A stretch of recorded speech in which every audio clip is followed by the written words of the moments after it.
But you guys you look good. You don't look that different to how you did right at the beginning. You know, like you must have people on your if you're on Facebook, that in your year at school, you think, Jesus Christ, Tom, just say you look like an old fella. Well, is there a key to this? I used to say Welsh water, but I mean, when I go back home and see my mates from school. Do you know what I mean? They won't be your mates anymore. That's that, I mean, then. they've lived the life, I think. That's what it is. It's home time on a Friday. It is an honour to welcome to the show the legends that are Kelly and Richard from the Stereophonics. Guys, welcome. Good afternoon. Hello. How are you? We're good.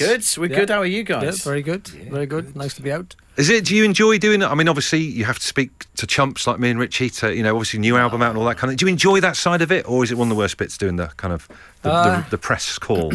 Well, the record, I keep thinking the record's out. It's been so long hanging on the shelf. So I needed a bit of convincing to let me know that it wasn't out yet.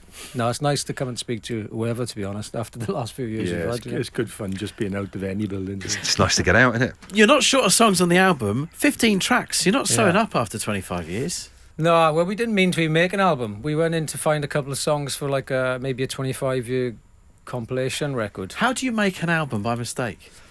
Well, we started looking through songs that we hadn't finished or hadn't released, because I never really think of songs as being old or new songs, because they're always going to be new by the time they're released, and some songs they don't fit on the project you're working on, and then they kind of go on to the next one. I kind of see them as a team or a squad of some players sitting on the bench and they're waiting for their moment to shine on Song the pitch. rotation. As an Everton fan, I'd rather not talk about football, but thanks for that. Well, I'm a Leeds fan, so let's not go there. We'll go down and going down together. Yeah. I think the thing we're all dancing around at the moment is actually pronouncing the album's title, which I'm a little bit scared. I thought Richie might do it first. I was going to copy him. Oochya. Where did that come from? What is that? I don't know, it's a senseless word that doesn't mean anything. I thought it was going to be some kind of Sounds good, loads of meaning and stuff. In about 2004, when we were making the album Dakota's On, I remember writing the word Oochya on a bit of tape on the desk, and I probably wanted it to sound like Ray Winston or Paul Weller in my head. And I completely forgot about it. And then I thought Rolling Stones, Grr, and Aerosmith, Pump, and Green Day, Dookie, and I thought all these senseless words, because I thought it was going to be like some sort of compilation record, but it became a compilation or greatest hits of songs, but they're all new songs instead of catalogue. Oh wow! And in terms of we've been talking about lockdown and all that kind of stuff. I'd put your voice in the same category as say Liam Gallagher's voice, kind of a night out voice, which is fantastic. It's beautiful, loads of depth to it and all that kind of thing. But Liam has changed the way that he sung. He's had to protect his voice as his career's gone on. Mm-hmm. How have you had to adjust the way that you sing, because you give it all when you perform live? How do you protect the voice like that? You just have to put more work into it, unfortunately. There's a lot more prep. When I was younger, I would stay up all night, and if I could, my falsetto worked in the morning, I felt I was match fit for the night ahead. But now there's a lot of preparation involved to actually do the shows. So, yeah, you're playing 2.5 hours on stage now with 12 albums worth of material, and they're all very, very different vocally. So, because I read that you were doing the whole. I've seen Liam Gallagher do it as well. He was like blowing a straw into like bubbling liquid. Yeah, I've done. You've been at that as well. What is that? It strengthens the muscles in your throat without straining them before they're ready to. It's a bit like warming up before we go for a run. Wow. We should do that before the show. We should get on the bong each. Yeah. It looks look like you're on a it. bong. Yeah. So the kids walk in the room. I'm like, it's not what you think, kids. It's not what you think. 25 years, quarter of a century. Do you sometimes when you say that, do you get daunted by the amount of time that has actually been passed now, and that you've been doing this? Yeah. It is when you look back, because we're always moving forward. We never kind of look back at what we've done in the past until somebody kind of brings it up, and that's when you go, wow. But you can't not bring up 25 years. You guys would have seen bands come and go, and here you still are. It's a great thing.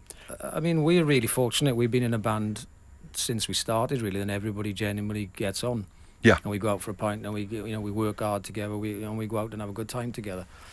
It's pretty rare, to be honest. Not most bands don't. They start off that way, but then it all kind of falls apart. But what's the slippery slope with that? Because people start to get their own. Is it like own dressing rooms, own trailers, or like when do you start to kind of diverge? Well, some of them travel completely separately, different hotels, different buses. Oh, really? Yeah. I mean, we've all been on the same bus. We stay in all the same hotels.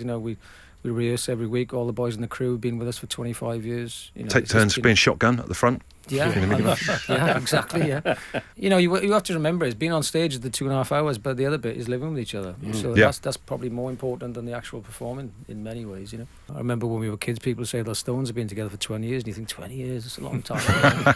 You know? But you guys you look good. You don't look that different to how you did right at the beginning. You know, like you must have people on your if you're on Facebook that in your year at school, you think, Jesus Christ, Tom, stay you look like an old fella. We do that once a week. Yeah, do you know what I mean? We always look at this like you're letting the side down. Do you know what I mean? But you both look. Well, Is there a key to this? Is it your success? I used to say Welsh water, but I mean, when I go back home and see my mates from school.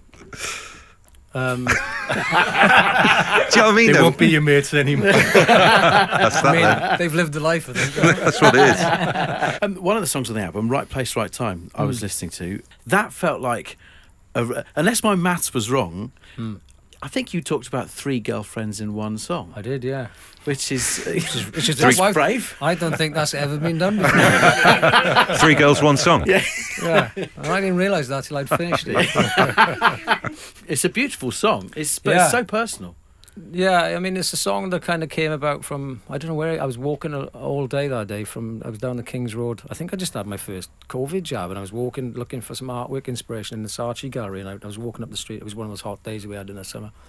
And I ended up on a roof terrace somewhere, and I was having a drink, and I was just writing verse after verse. And I suppose if there's any song on the album it's not about the pandemic, but it's about reflection from the time you have in a pandemic, I guess it's a song kind of saying, how did I get here, really? So it's about those stepping stones and destiny and serendipity, how you met one person that got you to the next person. I mean, I could still be there right now. You know, I mentioned a few people in there, but it could be going on forever. But How many it's a girls song. is it, Kelly? I don't mean the girls. Oh, right, two, okay, I don't mean fine. the girls. I also talk about my uncle who's a boxing referee. I talk about Stuart. You know, there's It's a lot fine, of it's people. fine. Yeah, we get it. There wasn't many girls. The ones in there all giving me children. Well, 2 of them anyway. Let's just stop there. Let's leave that there. Yeah. It's a really beautiful song. It is a beautiful song. He's ruined it. He's slightly ruined it. Obviously, we were talking about the lockdown and people developed, hobbies and what's the most uncool thing both you guys are into? I don't mean uncool and kind of weird, but I mean in terms of like untrendy, people wouldn't know about you. I painted the garden gate pink. Did you? I did, yeah. I quite like pink. It's nice. Nice colour for it. I started doing that Wordle thing, Did you? which I don't think is very rock and roll, but Richie does a it's a Wordle. challenge. I do Wordle. Let's go into a little Wordle mine Wordle. here. Do you feel that it's got harder over the last couple of weeks? Because I certainly do.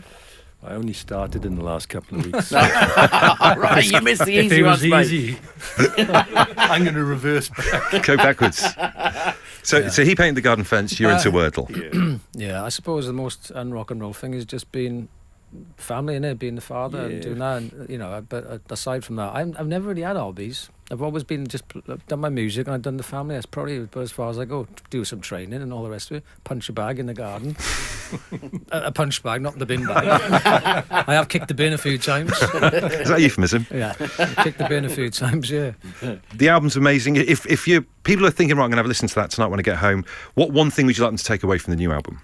Well, it has got 15 songs on, and I've never really been that indulgent with a record choice before, but it was 2 years of no music, and it was going really good in the studio, so I think the album is very, very eclectic. It's a bit like a compilation, it's a bit like a mixtape, so one song is not going to give you what the album is. It's very all over the place. So Is that hard these days though with Spotify when people just pick a song out? Like, Well, do you know the album? I used to have an album like start, middle, and end, and you work that through like a set list. Yeah. I guess it's different now, though, isn't it? Right. well, this is a bit like that. I mean, I can't not do records like that. I still pick side 1 and side 2 and all that. You know, I just think of everything as Back in Black. Side 1's got to start with Elsbell. Side 2's got to start with Back in Black.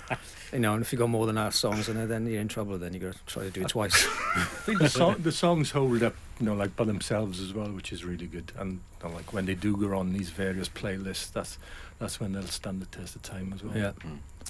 Mick Jagger came in the dressing room that time we were doing the Stones gig, and he went up to Richard's wife and he said, "You singer?" And she goes, "No." "Are you dancer?" He goes, "No." "Why?" And I said, "Mick is Richard's wife." "Oh, I'm sorry."